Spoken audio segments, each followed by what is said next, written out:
পাঠ করে শুনিয়েছিলেন। তিনি প্রতিদিন ধ্যান করেন। তো এইভাবে তো বুদ্ধের শিক্ষা এগুলি যারা অনুশীলন করেন, অনুসরণ করেন, এগুলো জাগতিক, আধ্যাত্মিক সর্বদিক থেকে এগুলো মানুষদের কল্যাণ করে। এই জন্য এই বলা হয়েছে, আমরা কাউকে কোনো দুর্যোগের সময় যখন সহায়তা করি, বন্যার সময়, ভূমিকম্পে কিংবা অগ্নি দহনের সময়, সেটাকে বলে ত্রাণ। সাময়িক সহায়তা প্রদান করা, সেটাকে বলা ত্রাণ। কিন্তু এখানে এটাকে বলা হয়েছে বুদ্ধের দেশনা, এটা পরিত্রাণ। এগুলোকে বলা হয়েছে পরিত্রাণ। পরিত্রাণ মানে এগুলো কোনো সাময়িক ত্রাণ নয়, সাময়িক সহায়তা নয়, স্থায়ী সহায়তা। স্থায়ী সহায়তা হচ্ছে বুদ্ধের এই দেশনা যারা শ্রবণ করবেন, দেশনা অনুসারে যারা জীবনযাপন করবেন এবং দেশনা অনুসারে যারা সেগুলো অনুশীলন করবেন, তাদের স্থায়ী পরিত্রাণ হবে, দুঃখমুক্তি হবে, তারা নির্বাণ সাক্ষাৎ করতে পারবেন। এই জন্য এগুলোকে বলা হয়েছে পরিত্রাণ। তো আজকে সেই পরিত্রাণ শ্রবণেরও আয়োজন করেছে যিশু এবং তার পরিবার। তো এখানে এই পরিত্রাণ দেশনায় আমি একটা বিষয় সংশোধন করে দিচ্ছি সবাইকে, যে আমরা বলে থাকি ভবে দীর্ঘায়ু দায়কাং চিত্তাং উজুং কারিত্বানা পরিত্রাং দ্রুত মঙ্গলা। ভবে দীর্ঘায়ু দায়কাং চিত্তাং উজুং কারিত্বানা পরিত্রাং দ্রুত মঙ্গলা। চিত্তাং উজুং কারিত্বানা শব্দটার অর্থ কি? এটা ভান্তে এই প্রার্থনা কাকে করা হয়েছে? ভান্তেদেরকে করা হয়েছে পরিত্রাণ দেশনা করা হচ্ছে। প্রার্থনাকারী ভান্তেকে বলেছেন, ভান্তে আপনারা চিত্তকে সোজা করে পরিত্রাণ পাঠ করবেন। চিত্তাং উজুং করে, উজু সোজা করে। আমরা যে চট্টগ্রামের কথায় উজু বলি, উজু এটা পালিতে, পালি শব্দ উজু চট্টগ্রাম ভাষার মধ্যে এটা প্রয়োগ হয়েছে। চিত্তাং উজুং কারিত্বানা, চিত্তকে উজু করে সোজা করে পরিত্রাণ পাঠ করবেন। এটা kind of A order, kind of A order. এটা ইম্পোলাইট। তার মানে বান্তের চিত্ত সোজা নয়, আপনারা সোজা করে পরিত্রাণ পাঠ করবেন। এটা তো আমাদের যে আমরা যে যেখান থেকে শিখেছি যে বইগুলোতে, ওই জন্য আপনারা দেখবেন বিশেষ করে এই শ্রীলঙ্কাতে এরা যখন পরিত্রাণ পাঠ প্রার্থনা করেন, পরিত্রাণ পাঠের প্রার্থনা, তারা ওইগুলো বলেন না। লক্ষ্য করবেন, আপনারা তো উপস্থিত হন, কারা কীভাবে বলেন ওগুলো আপনারা লক্ষ্য করেন না। লক্ষ্য করার প্রয়োজন আছে। সেই জন্য বলা হয়েছে, বুদ্ধের নির্দেশনা আছে, সাত্তাং সা ব্যঞ্জনাং কেবলাং পরিপূর্ণাং পরিশুদ্ধাং ধাম্মাং প্রকাশয়তা। বুদ্ধ যখন ভিক্ষুদেরকে পাঠাচ্ছেন ধর্ম প্রচারের জন্য, তাদেরকে বুদ্ধ তখনই বলে দিয়েছেন, কি বলে দিয়েছেন? সাত্তাং সা ব্যঞ্জনাং, তোমরা যখন ধর্ম দেশনা করবে সেগুলো শব্দের ব্যুৎপত্তিগত অর্থসহ ব্যাখ্যা করবে। সা ব্যঞ্জনাং শব্দের অর্থ কি, সেগুলো ব্যুৎপত্তিগত অর্থসহ ব্যাখ্যা করবে, যাতে তার মূল পর্যন্ত তারা জানে, বুঝে। না বুঝলে শুধু শুনে লাভ কি? সেজন্য বলা হয়েছে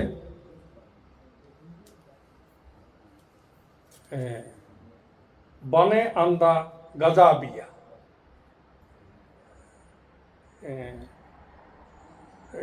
এইটার একটা সুন্দর পালি এক গাথা আছে যে বনে আন্দা গাজাবিয়া পদে পদে বিকাঙ্কে ইয়ো জানাতি ইয়ো না জানাতি, অর্থাৎ আমার মনে আসবে যারা ত্রিপিটক জানে কিন্তু এগুলোর ব্যাকরণ জানে না, শব্দের অর্থ জানে না ইত্যাদি। ইয়ো নিরুক্তিং না জানাতি, নিরুক্তিং শব্দের অর্থ হচ্ছে যে এই অর্থ ব্যঞ্জন এগুলো জানে না। ইয়ো নিরুক্তিং না জানাতি, জানাতি পিটাকাত্তায়াং, অত ত্রিপিটক জানে। পদে পদে বিকাঙ্কেইয়া, তারা পদে পদে পদে পদে সন্দেহ থাকে। বনে আন্দা গাজাবিয়া, অন্ধ হাতি যেমন বনে হাটে গর্তে পড়ছে কিনা, উঁচু নিচু দেখতে পাচ্ছে না, প্রতিটি পদে পদে সন্দেহ, ভয়। ঠিক ওই রকম যারা এই শব্দগুলো অর্থ জানে না, ব্যুৎপত্তি জানে না, ব্যঞ্জন জানে না, ব্যাকরণ জানে না, তারা এই পদে পদে সন্দেহ কথাগুলো। এই জন্য বুদ্ধ বলছেন কি ধম্মদেশনায় সবসময় আরেকটা বিষয় ফলো করতে হবে। বুদ্ধ বলছেন কারণ্য চিত্তাং উপাত্তা পেত্তয়া, যখন তোমরা ধম্মদেশনা করবে কাউকে কটাক্ষ করে নাও, কারো প্রতি হিংসা বিদ্বেষ রেখে নয়, কারো প্রতি কোনো উঁচু নিচু দেখানোর জন্য নয়, কারণ্য চিত্তা করুণা চিত্তে, শ্রোতাদের প্রতি করুণা চিত্তে মৈত্রী চিত্তে তোমরা ধর্ম দেশনা করবে। এগুলো থেকে বুদ্ধের নির্দেশনা।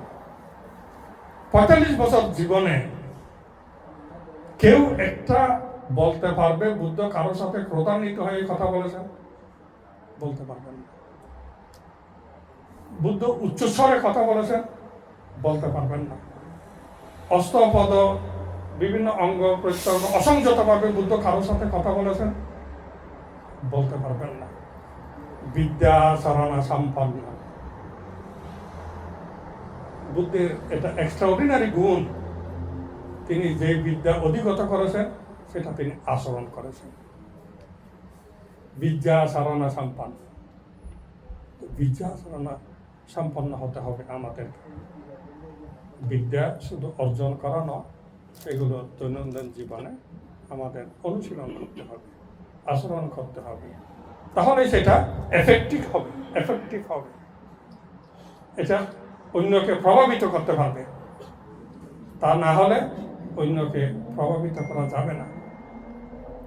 আমরা দেখি তৎকালীন সময়ে, বুদ্ধের সময়ে অনেক প্রভাবশালী রাজারা বুদ্ধের কাছে যে অবনত হয়েছিলেন এমনিতে হন। পরাক্রমী রাজা প্রসেনজিৎ, পরাক্রমী রাজা বিম্বিসার, পরাক্রমী রাজা অজাতশত্রু, পরাক্রমী রাজা উদয়ন, এরা যে বুদ্ধের কাছে পদানত হয়েছিলেন এমনিতে হন। বুদ্ধের ব্যক্তিত্ব, বুদ্ধের প্রজ্ঞা এবং বুদ্ধের যে বিদ্যাচরণ সম্পন্ন গুণ, এগুলির দ্বারা তারা বুদ্ধের কাছে অবনত মস্তক হয়েছে। এবং বুদ্ধ এককভাবে সমগ্র উত্তর ভারতে এবং সেন্ট্রাল ইন্ডিয়াতে যে বিশাল জনসংখ্যাকে তিনি যে শরণাপন্ন করেছিলেন, বুদ্ধ কোনো ঝগড়া করেননি, বিবাদ করেননি, বুদ্ধ কোনো কাউকে প্রতারণা করেননি, মিথ্যার আশ্রয় নেননি, কোনো প্রলোভন দেননি। তারা যে এই দলে দলে লোক বুদ্ধের শরণাপন্ন হয়েছিলেন, এটা বুদ্ধের বিশাল ব্যক্তিত্ব। এই ব্যক্তিত্ব ছিল বুদ্ধ বিদ্যা আচরণ সম্পন্ন এবং তিনি অপরিসীম মৈত্রীর অধিকারী, অপরিসীম করুণার অধিকারী। এই জন্য তারা বুদ্ধের কাছে প্রভাবিত হয়েছে।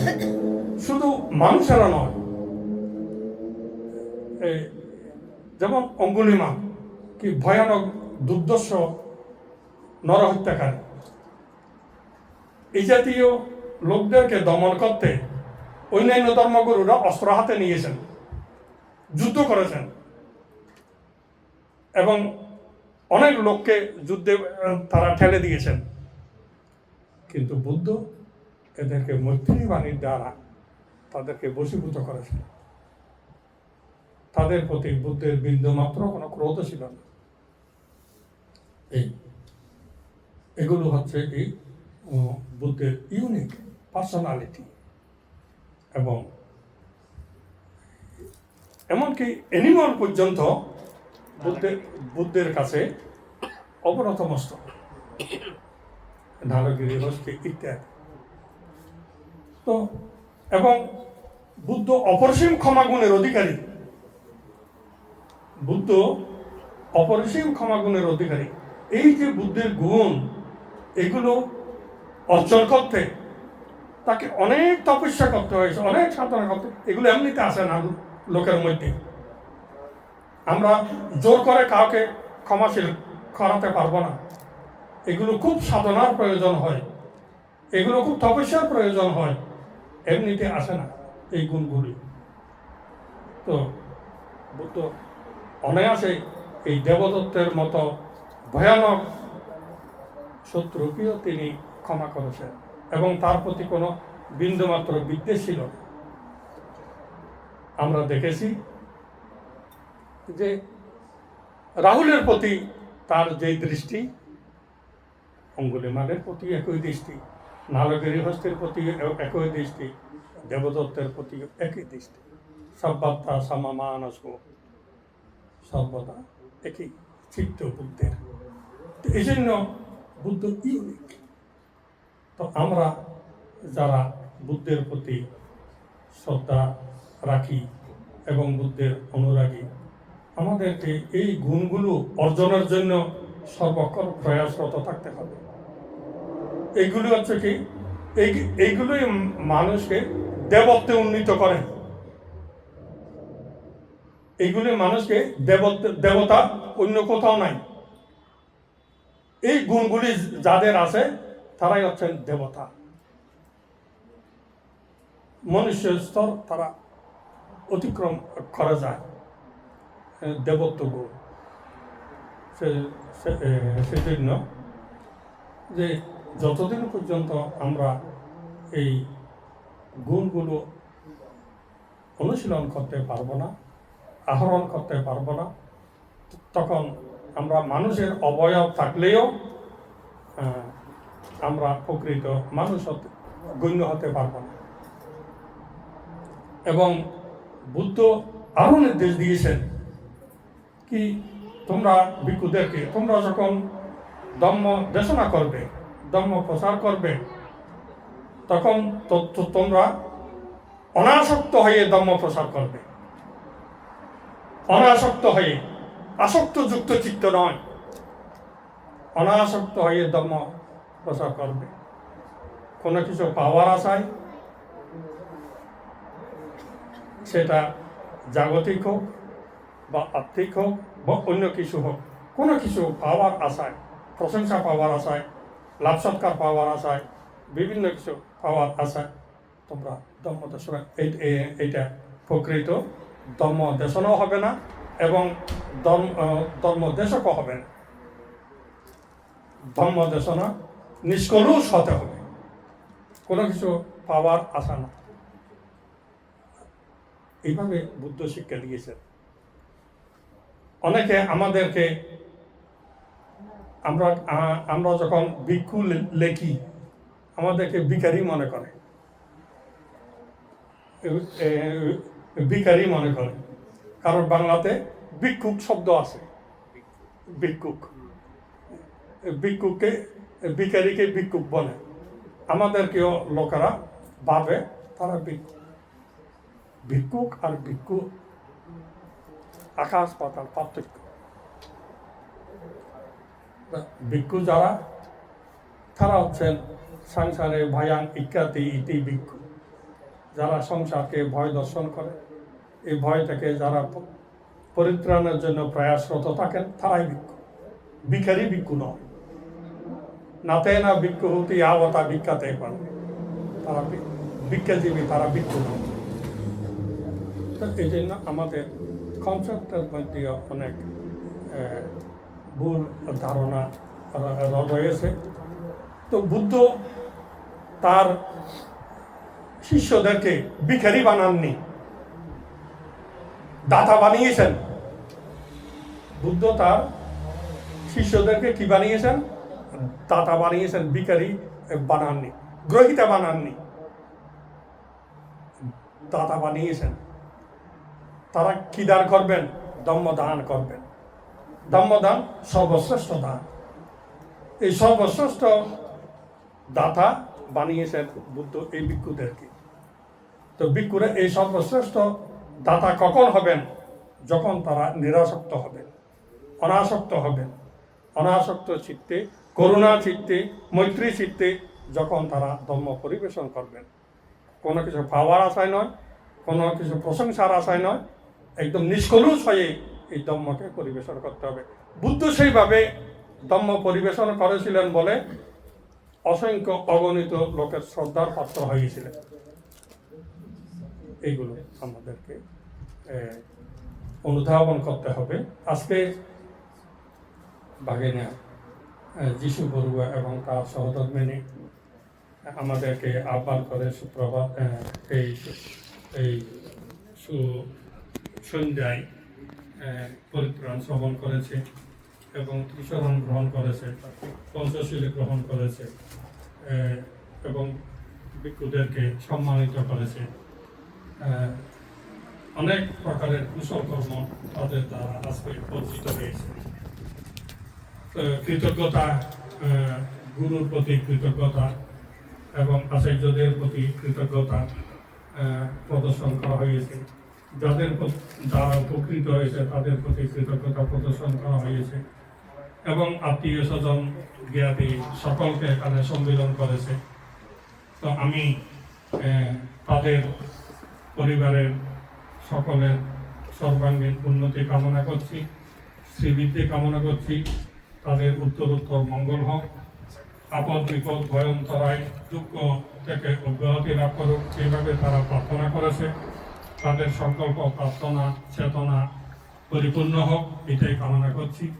আজকে যারা আপনারা এখানে উপস্থিত হয়েছেন, সকলের কল্যাণ হোক, সকলের মঙ্গল হোক এবং সমগ্র প্রাণী জগতের কল্যাণ হোক, মঙ্গল হোক, এই কামনা করে আমার দেশনা সমাপ্ত করব। সাধু সাধু সাধু।